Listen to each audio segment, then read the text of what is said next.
నమస్తే అన్న, అందరికీ నమస్కారం.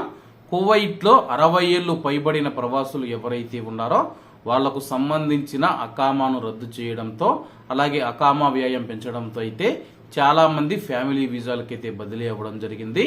అలాగే కువైట్ ఉప ప్రధానమంత్రి షేక్ ఫహద్ అల్ యూసఫ్ గారి యొక్క ఆదేశాల మేరకు ఫ్యామిలీ వీసాలలో ఉన్న వేల మంది 60 ఏళ్లు పైబడిన కార్మికులు మామూలుగా ఆర్టికల్ 18 సూన్ వీసాకు వచ్చేయచ్చని చెప్పేసి ఆయన ఆదేశాలు జారీ చేసిన తర్వాత public authority for man power వ్యాపార యజమానుల కోసం విధానాలను సులభతరం చేసే ప్రయత్నాలలో భాగంగా సెకండరీ స్కూల్ సర్టిఫికెట్ లేదా అంతకంటే తక్కువ ఉన్న 60 ఏళ్లు మరియు అంతకంటే ఎక్కువ వయసు ఉన్న వ్యక్తులను కుటుంబ ఆధారిత స్పాన్సర్షిప్ నుండి ఫ్యామిలీ వీసా నుంచి నివాస స్థితికి బదిలీ చేయడానికి అనుమతినిస్తూ ఉన్నామని చెప్పి, అంటే ఆర్టికల్ 22 వీసా నుంచి ప్రైవేటు రంగంలో పనిచేయడానికి ఆర్టికల్ 18 సూన్ వీసాకు బదిలీ చేయడానికి యజమానులకు వర్తించే షరతులు మరియు నిబంధనలకు లోబడి ఉంటుందని చెప్పేసి public authority for man power ప్రకటించింది.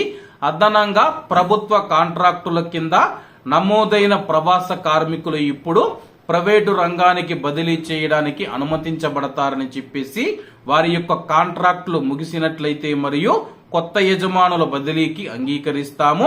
ఇదిలా ఉండగా 2024కు సంబంధించిన లేబర్ ఫోర్స్ గణాంకాల ప్రకారం వివిధ విద్యాస్థాయిలో జాతీయ కార్మిక రంగంలో 31,391 మంది ఉద్యోగులు నమోదు చేసుకున్నారని చెప్పేసి తాజా గణాంకాలు వెల్లడిస్తూ ఉన్నాయి.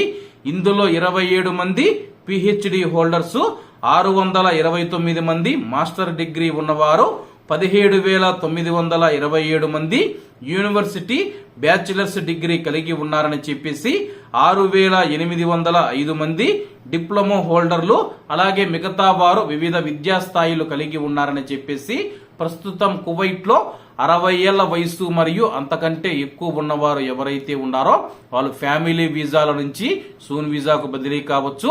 ప్రభుత్వ కాంట్రాక్టుల కింద పనిచేస్తూ ఉంటే మీ యొక్క ఒప్పందం ముగిసినట్లయితే, అగ్రిమెంట్ ముగిసినట్లయితే మీరు ప్రైవేటు రంగానికి బదిలీ అవ్వచ్చని చెప్పేసి public authority for man power Kuwait లో ఉన్న 60 ఏళ్లు పైబడిన ప్రవాసులకు శుభవార్త చెప్పింది. కాబట్టి అందరూ బాగుండాలి, అందులో మనం ఉండాలి. అందరికీ నమస్తే అన్న, జై హింద్.